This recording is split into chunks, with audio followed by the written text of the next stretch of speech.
pinsan kaya Ayan mga kalingap, si paring Pure Peace man pare. Yan, kamusta na bro? Okay lang po. Kamusta ang pagbablog? Ayos naman. Ayos Medyo nakaka-survive pa boy. Kakasabay. Kasi minsan ano na talaga bumaba talaga ang laki. 3, ano lang. Sa 1 kilo, 1/4 na lang. Sa 1 kilo, 1/4 na lang. Oo. So paano mo nasabing bumaba? Anong nangyari? Hindi Anong ko alam, hindi ko. Kala ko- nakitaan mong dahilan? Akala ko baka parang ano kasi nadilitan baga ako ng video. Nagdilitan ka mo. Nadilitan ako ni YouTube kaya yun ang Ay, mismo si YouTube ang nag-delete? Bakit? Baka hindi naman nata na-delete si automatic delete pag email. Nauna yung delete bago mag-email. Anong dahilan daw? May beneficiary baga ko yung putol ang paa. Tapos may bisita siyang bata. Yung bata Nakahubad? na babae, di naman tali nakahubad, nakadamit ka, so nalis-lis yung damit niya. Parang bumaba sa balikat. Doon siguro ako nadali. Kaya lalo akong, humina na nga, lalo pang humina nung nadilitan ako ng video. Kaya, meron pa naman ako dati warning ng strike. Yung dahil din sa bata. Baka pwede mo naman parang... Hindi na. Kasi once na dinilit niya, kahit anong apila, wala na. Hindi ka nag-appeal? Hindi na. Okay sana kung nauna yung email sa akin. Pwede ka nga mag-apila. Kaya ikaw na mag-private ka. So, sila talaga take down ng video. So, hindi mo naman intention yun naman? Wala tayong, siyempre, beneficiary yun. Yes. So, ayan. Parang lesson learned na lang din, Oo, yun na nga na pag may mga bata, dapat talaga ingatan mo. Kaya nga ako mas minsan pag mablog akong may mga bata, hindi ko sinasama minsan. Tatanggalin mo na. Tinatanggal ko kasi delikado din. Ano pa naman yun? Nag-use na siya ng 50k in 1 day. Ganda. Tapos, pag kinabukasan, wala na. Take down na. Gulat na lang ako, may email. Kaso na-delete na Dapat na unang email para nakita natin. So, di ibig sabihin yung channel mo talagang medyo nag-aaranas ng Nag-aaranas ng struggle. Pero okay lang naman. Kasama naman sa natin yun Hindi naman na masabi ang permanente na tayo dun. Yes. Talagang time na mababa. Up and down. Oo. So, ayun, kamusta naman ang pamilya nyo? Sa ngayon, okay naman bro kasi hindi na ako nagre-renta ng bahay. Wow, may sariling bahay ka. Yun ang ko dun. Kumbaga, may sarili na ako. Ang lang, pangkain araw-araw. Tapos, kuryente, yun na lang. Yung pagrenta doon, save na namin yun. Kasi dati talagang kababayad mo, utang ka na naman Ayun, yung problema. Sakit sa ulo. So, ayan, ito.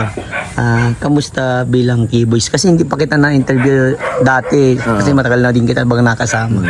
Ngayon, ito yung pagkakataon. Kamusta bilang K-Boys? Masaya kasi kung saan ako napapadpad Marami kang napupunta. Oo, lalo na itong huli. Nung paggaling na yung Manila. Sa lahat ng lakad namin, yun doon ko naramdaman yung sobrang saya. Kasi sama-sama kami. Simula pag-alis, pagdating ng makabalik ng Camarines Norte. Sama-sama. Kasi noon, pag ang ibang bansa sila, lungkot talaga ako pag naiiwan ako sa sa Manila. Tayo ba gan? Oo, parang hindi ko na alam ano ba to. Mantagal naman ako maghihintay ilang days para ako lang mag-isa dito. Yung pag Malaysia ata nila yun, yung paghatid natin. Lahat ng abroad nila dyan, ako naiiwan sa Manila. Request mong kasama ako. Ay, nauwi ka na. Nauwi ako. Siyempre may mga obligasyon din. Siyempre. Pero baka magawa natin paraan.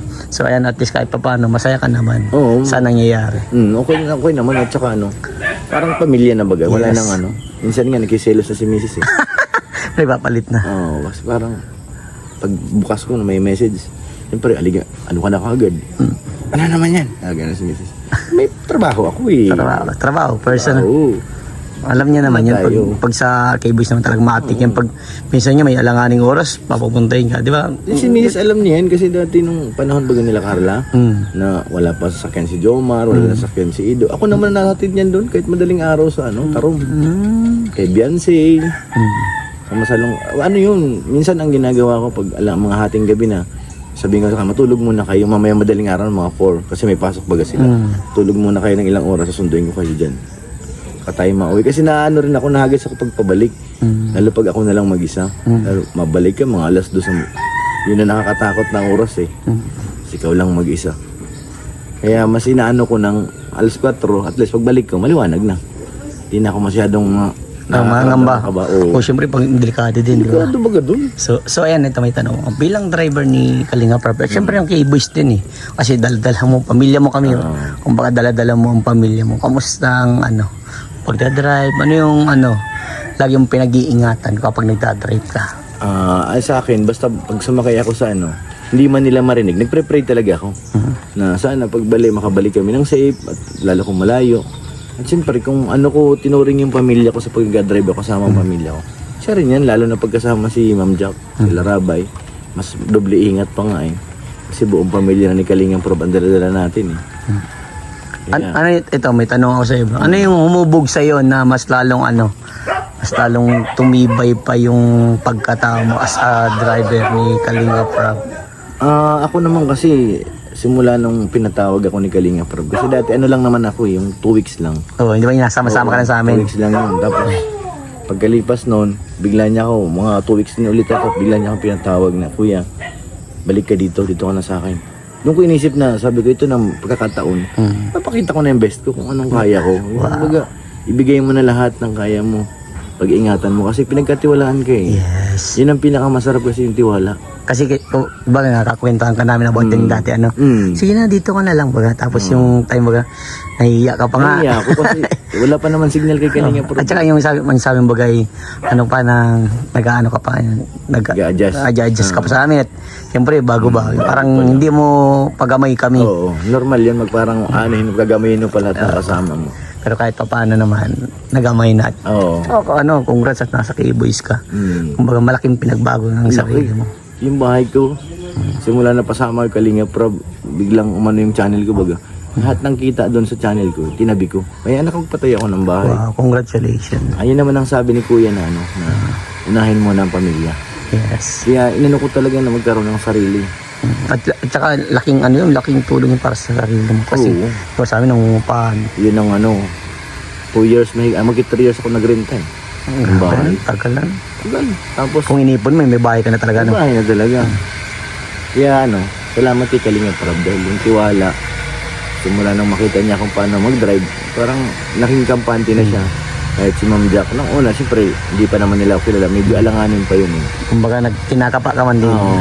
Pero nung nakilala nila ako, kung anong klase. Kasi ako wala na akong tinatago, yun na yun eh. Basta makasama niya, wala na. Yun, siya na yun. Ito, kanino ka nagpapasalamat sa naabot mo ngayong, nararanasan mo ngayon? Ay, siyempre, unang-una kay God. Kasi si God po ang talagang nag-guide ng lahat. At siyempre kay Kuya Bal, dahil nung nasa Manila ako, full charity talaga ako sa Manila. Tapos nung, siyempre nahiya ako sa sponsor ko, dahil 1 year na puro sa kanya lahat. Sabi ko, kasi gusto niya, lumaki ang channel ko. Sabi ko, hindi kaya eh, kahit anong gawin namin sa Metro Manila. Hindi talaga. Tapos, ang laki na ng pera na ginastos niya. Sinabi ko sa kanya na, magpahinga ka muna kasi kakaya na baga, lahat ng kilos ko bigay niya. Ay, sakto nun si Kuya Bal, mahilig siya mag-live na napaakyat baga. Isa ako dun sa napaakyat niya na sa live niya, sa live stream niya. Tapos sinabi ko na mapunta nga ako dito. Kumbaga sa palaran din kasi walang sikus, Hindi mo kasi sigurado kung tatakbong okay o hindi. Sabi ko kay Mrs. Kung para ako dun sa diet, matatanggapin ako ni Kuya pagdating ko dun. Sa awa ng Diyos. Basta magtiwala ka lang talaga kay Lord. Yes. Pagdating ko ng Magang, pagpasok ko ng subdivision, nakasalubong ko si Kuya Bal. Tapos nagpakilala ko. Ang sagot agad sa akin, sige, diretso ka na sa bahay. Sabi ko, ito na. Ito na siguro hinihintay ko. Ito na yun. Kasi ang pagpunta ko walang kasiguraduhan talaga yun. Sabihin nga, minsan baga kasi noon marami ang tao sa lighthouse. Papalit-palit. Siyempre nililimitahan din ni Kuya dahil yung tulugan hindi nag-ano doon. Pero nung sinabi niya sa akin na diretso ka na sa bahay, grabe, sabi ko, thank you Lord, ito na. Gagawin ko lahat ng makakaya ko. Tapos one time nag-live si Kuya ng morning, siguro pang unang araw ko yun, kasi dumating ako hapon. Nag-live siya, tapos pinaupo ako sa live niya. Kilala. Tapos kinabukasan, si Kuya Bobby nagpaalam. Ikaw na mag-drive ng pick-up. Sa live mismo rin ni Kuya. Ito na nga yun, ito na ang break ko. Nagawin ko na makakaya ko dito.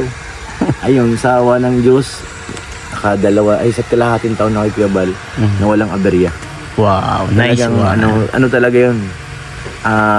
nawala man ako sa lighthouse, kasi nung time na yon may mga dumating ng bago, andun na sila JP, Oh. Yakaprundi. Mm. Parang, sige, inano ko na rin sa kanila na Nag-give-way ka? Oo, sila naman. Tapos, sakto, nandito na rin yung pamilya ko. Mm. Nag-apartment na kami, tapos nag-charity. So, one time, yun nga, yung 2 weeks na ano kay Kalinga Prab. Yung pagkakataon na. Oo, doon na ako na. Sabi ko, ay, thank you Lord. Ito na nga, palayo na ako ng palayo. Pero ang ano lang talaga nun, bro. Simula pa nung makita ko sila nag-vlog si Kalinga Prab. Si Kalinga Prab nasa Makati pang ano ni. Kilala ko na yung mga nakikita ko ng mga reaksyon niya. Tapos si Kuya Bal, talaga nakasubaybay na ako doon. Sabi ko sa kanya, sa sarili ko, one time pag-drive ko si Kuya Bal at si Kalinga Prab. Yun ang pangarap ko. Oo, pag-drive ko to. Masakay sila sa tabi ko na ako magmamaneho. Ayun, hanggang ngayon, natupad naman. Grabe.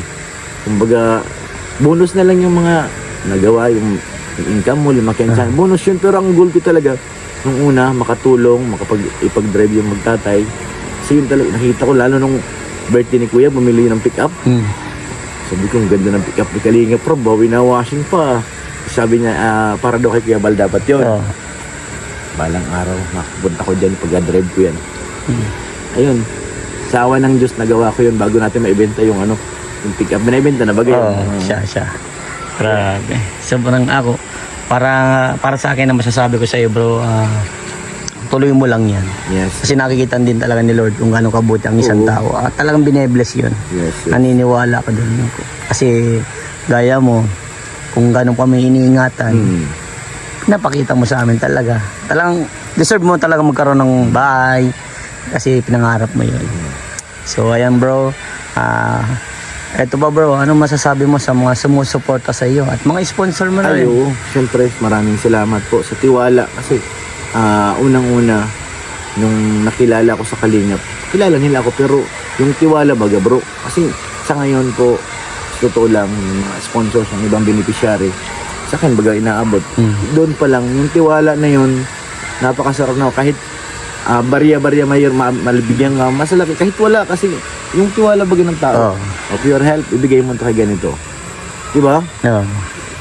Ibig sabihin, pinagkitiwalaan ka ng tao na hindi ka naman nakikita ng personal. Yes. Kumbaga, ito lang, ganito lang, vlog lang. Tapos, pero yung tiwala nila, napakasarap yun ang ano. Yun ang dapat pag-ingatan. Yes, yun ang ano. Kasi pag once na nasira ka, wala na, iiwanan ka talaga. At sabagay, yung iba naman, sabihin marami naman tao pa. Pero sa akin, once na nasira ka dun, parang nalaman ng iba, mag-iibaan pa. Mag-iiba, yes. Totoo. Dapat talagang pinag-iingatan yung mga taong nagtitiwala. Yes, yun ang ano mo dun eh. Tiwala. Yeah. O one word sa Team Kalingap at explain mo bro kung ano ang Team Kalingap. One word mo na. Parang hirap one word kasi marami akong gusto sabihin eh. Tapos hindi, explain mo na. Doon, papasok na yun. One word sa Team Kalingap. Ang alam ko lang, Team Kalingap, one family, one Kalingap. Yan po yun. Yan, explain mo. Kasi nga po, sabi nga ni Kuya Bal, one Kalingap, one family. Unang-una, pag may kainan, sama-sama. Yun ang masarap dun eh, kainan. Tsaka, kung may problema man, nandyan lahat, nakaalalay. Kasi naranasan ko na bro, magkaroon last year lang, last December. Nagkaroon ako ng problema, isang sabi ko lang kay Kuya Bal, kay Kalinga Prab, talagang andun sila nakasuporta sa akin. Kumbaga, nakita rin nila na deserve ko rin ako nila mapansin para kailangan ko talaga ng tulong. Kaya salamat sa Kalingap. Basta, one Kalingap, one family. Wow. Yan yun guys. Thank you bro. So ayan mga Kalingap, mga ma'am and sir, sa lahat po na nagsusuporta kay Vincent Calyada, pakisuporta Pure Health. Yes po. Yeah. At your service. Yan. Thank you bro, grabe. Solid. Thank you. Thank you, bye-bye. Bye-bye.